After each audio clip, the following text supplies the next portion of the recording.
आज हम पढ़ने वाले हैं हरियाणा में युद्ध और आक्रमण। सबसे पहले हरियाणा में आर्य आए जो जिनका समय काल 1500 ईसा पूर्व से 1000 ईसा पूर्व तक है, जो डॉक्टर बुद्ध प्रकाश के द्वारा बताया गया है। ये खैबर दरा अफगानिस्तान से होते हुए आए थे। इनके प्रमुख स्थान थे जैसे राखी गढ़ी, सीसवाड़ जो हिसार में है, फिर फतेहाबाद के कुनाल, भिंडाणा, बनावली जो बनावली और रंगोई नदी के किनारे है, और हकड़ा या घग्गर सभ्यता जो कुनाल में थी, इसका प्रमुख स्थान है। दक्षखेड़ा, गिरावड़ी, मदीना जो रोहतक में है। जो दक्षखेड़ा है वो दूसरा बड़ा स्थल है हरियाणा में। सबसे बड़ा स्थल है राखी गढ़ी, जिनके यहाँ पे अवशेष मिले हैं। मिर्जापुर, दौलतपुर जो कुरुक्षेत्र में आते हैं। मीताथल भिवानी में आता है। उसके बाद हुणों का आक्रमण। उसके बाद हुणों ने आक्रमण किया जो 3वीं शताब्दी में किया था, और 455 ईस्वी स्कंदगुप्त पर किया गया था जो विफल रहा था।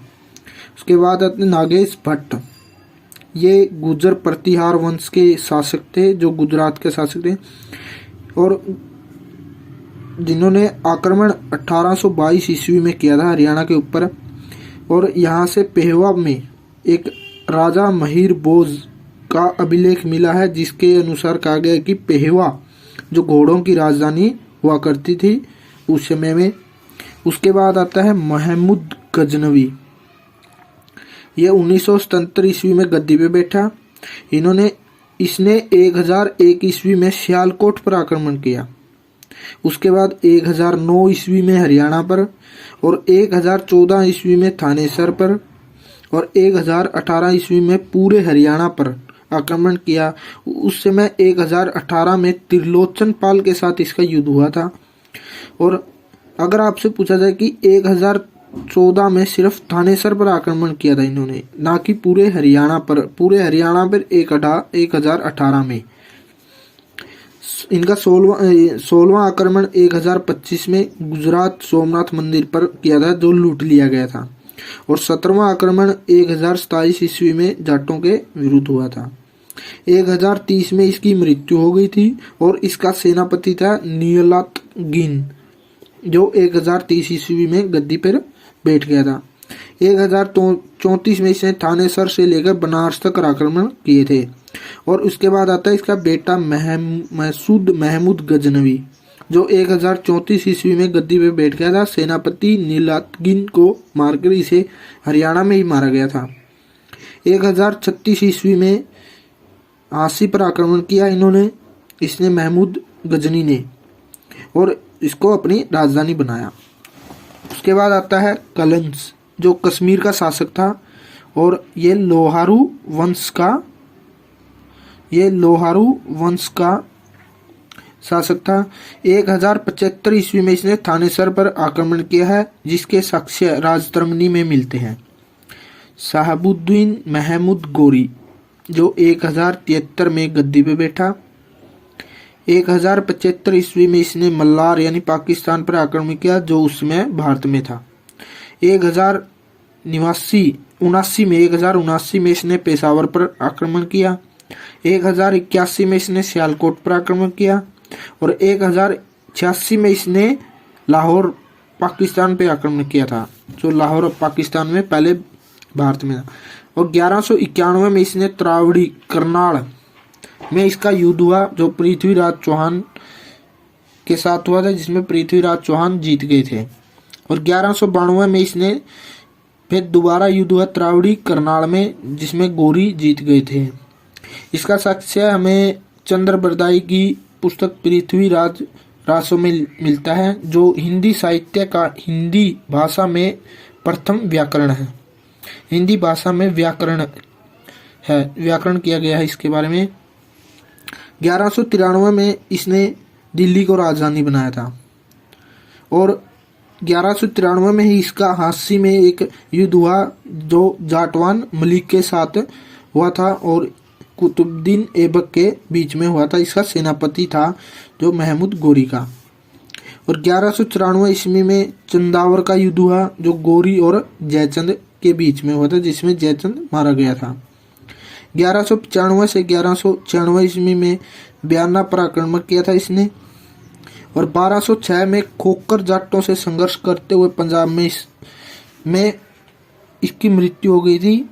और खोखरों की तरफ से जो रामलाल खोखर थे वो सेनापति थे, और रामलाल खोखर से ने इनकी मृत्यु कर दी थी।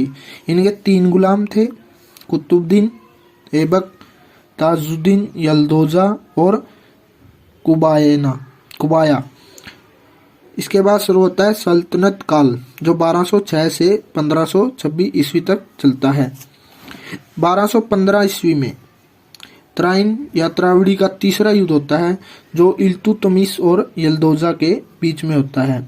और 1221 में चंगेज खां भारत पर आक्रमण करता है, जो केवल कश्मीर के छोटे से हिस्से से होकर चला जाता है वापस। उसके बाद आता है तैमूर लंग।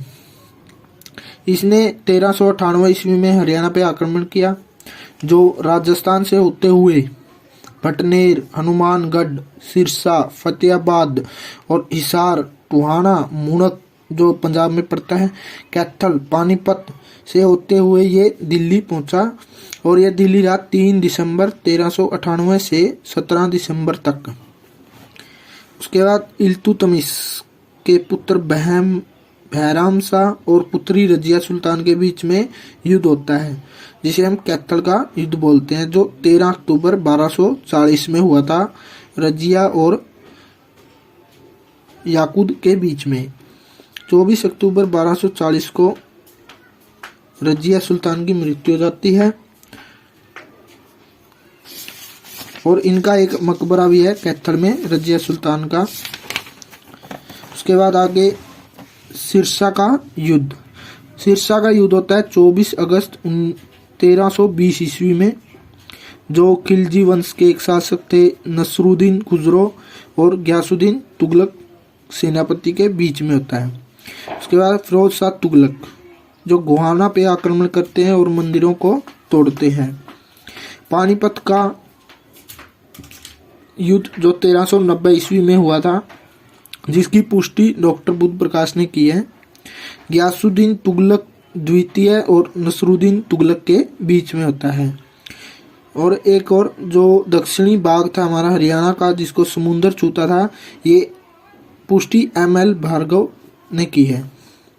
पानीपत का प्रथम युद्ध 21 अप्रैल 1526 ईस्वी में, जो बाबर और इब्राहिम लोदी के बीच में हुआ था। इस युद्ध में सबसे पहले तोपों का इस्तेमाल किया गया था, और इसके तोपची थे अली और मुस्तफ़ा। बाबर ने काबुली बाग मस्जिद बनवाई थी पानीपत में, और लोधी इस युद्ध में मारा जाने वाला पहला शासक था, जो पानीपत में, जिसका मकबरा पानीपत में है। पानीपत का दूसरा युद्ध 5 नवंबर 1556 को हुआ था, जो अकबर और हेमू के बीच में हुआ था। हेमू जो था वो रेवाड़ी का शासक था, जिसने दिल्ली पर अपना अधिकार जमा लिया था। बैरम खां जो अकबर का अंगरक्षक था, जिसकी मृत्यु 1562 में पाटम में मुबारक खां के द्वारा की गई थी। उसके बाद है हल्दी घाटी का युद्ध, जो 1576 ईस्वी में हुआ था, जो महाराणा प्रताप और अकबर के बीच में हुआ था, जिसमें कोई निर्णय नहीं हुआ। पानीपत का तीसरा युद्ध जो 14 जनवरी 1761 को दुरानी और मराठों के, जय अहमद शाह दुरानी और मराठों के बीच में हुआ था। इसने अहमद शाह दुरानी ने 3 बार आक्रमण किया था हरियाणा के ऊपर, 1757 में, 1759 में और 1761 में। मराठों की तरफ से सदाशिव राव भाऊ जो सेनापति थे, और प्लस जाट खाप और अन्य 18 राजा थे। हरियाणा पर मराठों का अधिकार 1756 से 57 ईस्वी तक रहा। काला अम्ब युद्ध स्मारक जो 14 जनवरी 2019 को पानीपत में मराठों की याद में बनाया गया था। उसके बाद है करनाल का युद्ध जो 1739 में नादिर शाह और महमूद रंगीला के बीच में हुआ था।